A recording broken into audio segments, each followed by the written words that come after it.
Hey guys, King of Charmanders here. Today I bring you the best Malzeno weapons tier list. The Vital Dragon meta. As this video again features a tier list of the Malzeno weapons.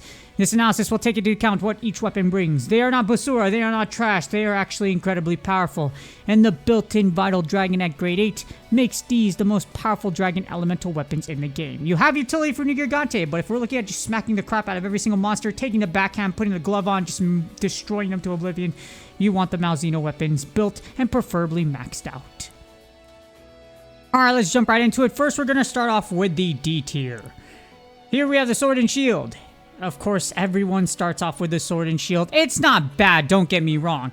It's just, if you are going for the ultimate of the ultimate, the greatest of the great, the jack of all trades, not the jack of all trades, the king of all hearts, you want Batman. I'm just kidding, I'm Batman. Well, Batman could probably make something up, but Batman would definitely not use a Sword and Shield, because if you are investing in an Elder Dragon weapon, then outside of guarding and the falling shield bass, the Sword and Shield isn't the best.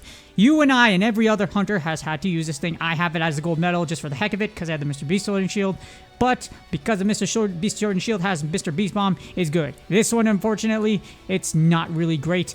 In comparison to all of the other weapons on this tier list, you can pretty much skip the Sword and Shield.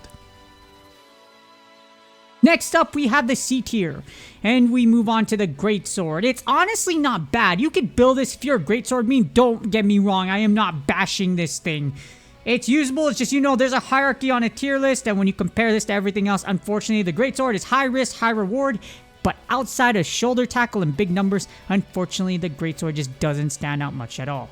Unfortunately. I'm not saying I don't like my Great Sword users. I'm not saying it's not good. I'm not saying you can't build or max it. It's just, when you put everything together, what weapons are capable of, technicalities, the openness, what it can bring to the table, the Great Sword is just a C tier in comparison to everything else. Again, not bad. You can build this and max it. However, in comparison of everything else, again, at least it's buildable, unlike the Sword and Shield. What's definitely buildable is the B tier. Get it? B for buildable. I'm just kidding. Y'all can unsubscribe from my channel. Please subscribe if you haven't already if you want to. What if you don't? I will boink you with the hammer, as that's the first weapon type we have on this list. With its ability to stun, it has a lot of use in a lot of scenarios. Slow, but it hits hard and can be used for what you need to break heads for that rarity 6. Everybody knows, at least for me back in the Kushala days, I heavily appreciate my hammer users, as they are able to boink and bash and break their skulls in half so they bleed out and hopefully give us the rarity 6. For those of you who don't know, if you're a legendary Dragoon fan of the Dragoon fan, and you know that legendary RPG, when Lloyd cut open the eye of the Divine Dragon and took its Dragoon spirit out, yes, that is what the hammer will do for you. It will take out that rarity 6, hopefully. It's just a chance. But I appreciate my hammer bros. For the next bros, we have the Switch Axe, as it has windows where you can hit, but it is very good when you get the hang of its mechanics.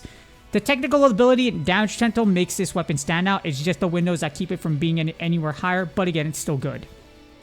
And last but not least on the B tier, you have the Charge Blade, which is the most technical weapon in the game with guard point. It can deal a lot of damage and has a lot of utility and combo potential. Guard point is good. Charge Blade has always been good. There are better weapons out there, but definitely, if you want to build a Charge Blade, nothing wrong with it. It is still great.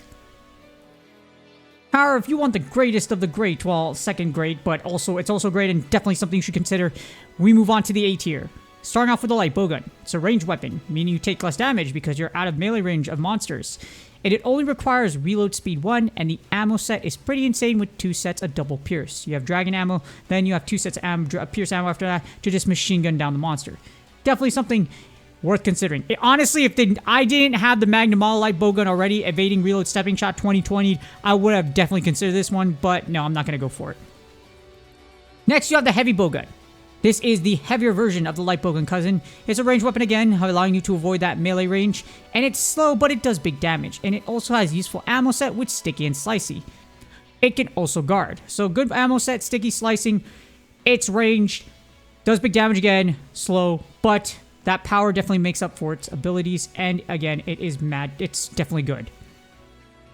And we also have the Lance. With a recent buff to Leaping Thrust and its ability to guard makes the Lance a great weapon to use. Literally buffed since last time, it's factually good, and you Lance mains have been waiting forever for it to be really good, and you had to complain a lot for it to finally be good. So here you go, you have the Lance at the A tier.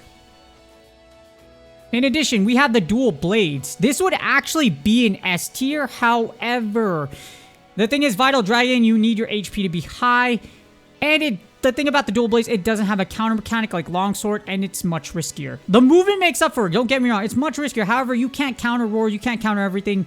That's how the dual blades is. Again, it's just due to having Vital Dragon and making sure HP is high that I don't rate the dual blades in S tier. Don't get me wrong, if you think it's an S tier, it technically is like, it literally should be an S tier, but with that really big asterisk on it, I had to put it in A tier. Doesn't mean you shouldn't build it though if you're a dual blades main, like me in the main series, or you have the dual blades gold medal like I do. It's definitely worth building, go for it. Next, we have the Hunting Horn. It has one of the best melody sets in the game. In fact, it is the perfect offensive dragon hunting horn with Sonic Wave. It has element up small. It also has evasion distance up. It is super good, like, for real. Like, in comparison to all the other dragon hunting horns, this one is definitely the best, and you should definitely consider it. And last but not least, for the A tier, we have the Gun Lance.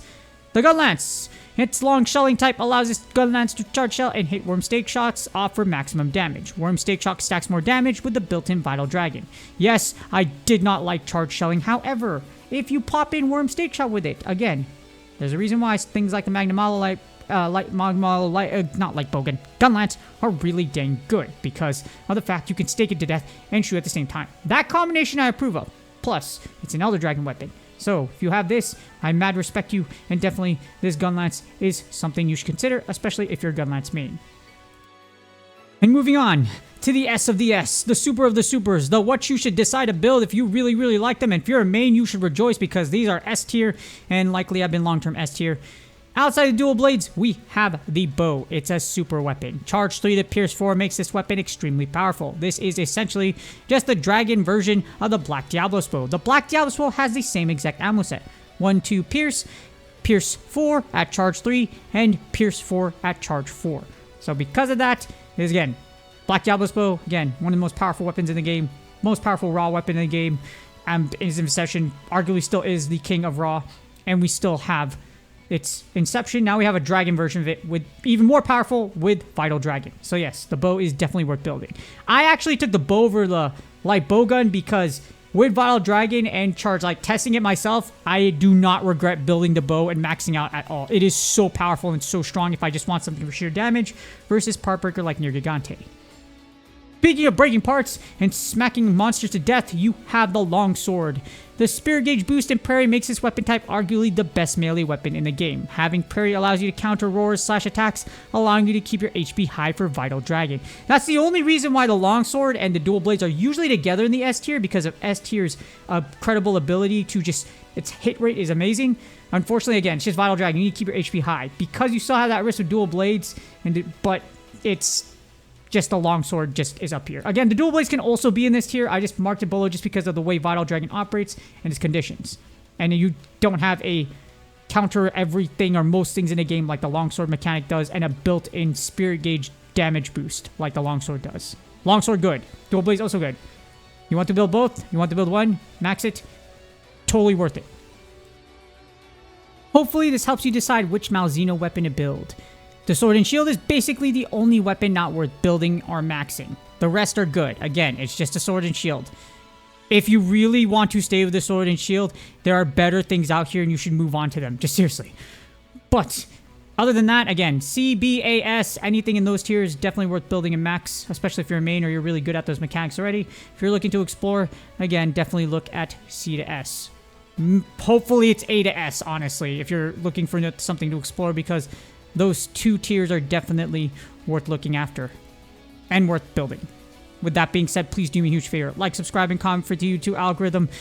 Yes, if your weapon type isn't in here, something has to suck, okay? The only way things get better in Monster Hunter now is you get feedback. In order for feedback to happen, something has to suck. If your favorite weapon type is here, I do not care. That's what makes me one of the best ambassadors for this game, because I don't appeal to emotion. I appeal to what's good, what's factually good. If it gets good later on, you're welcome. It's because I complained, and a lot of other people complained too. Good luck on your grinds. Good luck on your Malzeno drops. I hope you get everything you need for it. Hopefully this guide, this tier list does help you out and guide you to what you want to build and what you want to need. Good luck on your grinds, and I will see y'all on the next video.